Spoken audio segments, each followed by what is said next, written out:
Baik, bismillahirrahmanirrahim. Assalamualaikum warahmatullahi wabarakatuh. Perkenalkan, saya Muhammad Abdul Al-Ghifari. Pada pertemuan kita kali ini, kita akan membahas tentang konsep perencanaan transportasi. Selanjutnya, pengertian perencanaan dan pemodelan transportasi. Perencanaan adalah proses menetapkan tujuan dan memilih cara terbaik untuk mencapai tujuan tersebut. Perencanaan melibatkan penentuan strategi, kebijakan, prosedur, program, dan budget untuk mencapai sasaran organisasi atau individu. Adapun konsep kunci perencanaan yang pertama, menetapkan tujuan dan target. Perencanaan dimulai dengan mendefinisikan tujuan yang ingin dicapai baik jangka pendek maupun jangka panjang. Tujuan ini kemudian dijabarkan menjadi target-target yang lebih spesifik. Yang kedua, analisis situasi.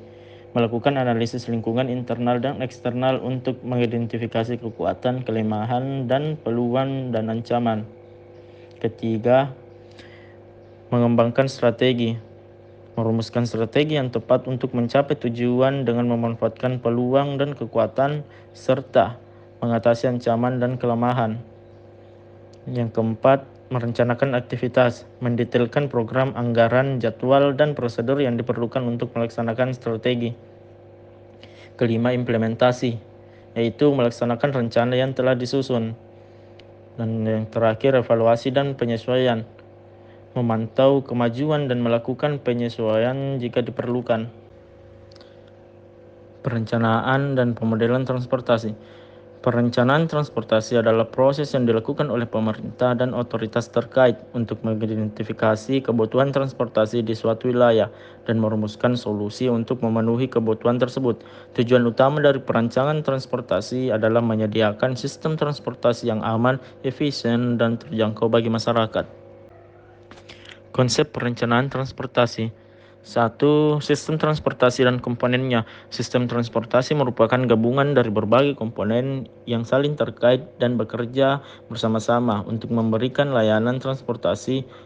Komponen utama dari sistem transportasi meliputi 1. Jaringan transportasi. Infrastruktur fisik seperti jalan, jalur kereta api, bandar udara, dan pelabuhan, dan dapat kita lihat pada gambar-gambar yang tertera. Kedua, moda transportasi. Sarana transportasi seperti kendaraan bermotor, kereta api, kapal, dan pesawat, dan dapat dilihat pada gambar yang tertera. Ketiga, sistem operasional, manajemen dan pengoperasian sistem transportasi, termasuk pengaturan lalu lintas, manajemen kapasitas, dan pemeliharaan infrastruktur. Keempat, sistem informasi, yaitu komunikasi dan pengelolaan data terkait transportasi seperti sistem navigasi, informasi lalu lintas, dan sistem pemesanan tiket. Selanjutnya, adapun konsep perencanaan transportasi. 1. Analisis permintaan transportasi. Analisis permintaan transportasi bertujuan untuk memahami kebutuhan dan pola pergerakan masyarakat. Analisis ini melibatkan pengumpulan data terkait aktivitas sosial ekonomi, bangkitan pergerakan, distribusi pergerakan, pemilihan moda, dan alokasi rute.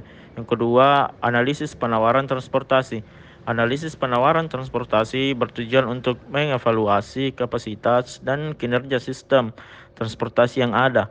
Analisis ini melibatkan penilaian terhadap infrastruktur transportasi, moda transportasi, dan sistem operasional serta identifikasi masalah dan kendala yang dihadapi. Adapun beberapa evaluasi kinerja sistem transportasi. 1. Evaluasi kinerja sistem transportasi dilakukan untuk mengukur seberapa efektif dan efisien sistem transportasi dalam memenuhi kebutuhan masyarakat. Kriteria evaluasi meliputi aksesibilitas, mobilitas, keselamatan, dampak lingkungan, biaya operasional, dan kepuasan pengguna. Yang kedua, proses perencanaan transportasi biasanya diawali dengan pengumpulan data, dilanjutkan analisis kebutuhan, identifikasi masalah, perumusan tujuan, serta pengembangan alternatif rencana, evaluasi alternatif, hingga pemilihan rencana terbaik.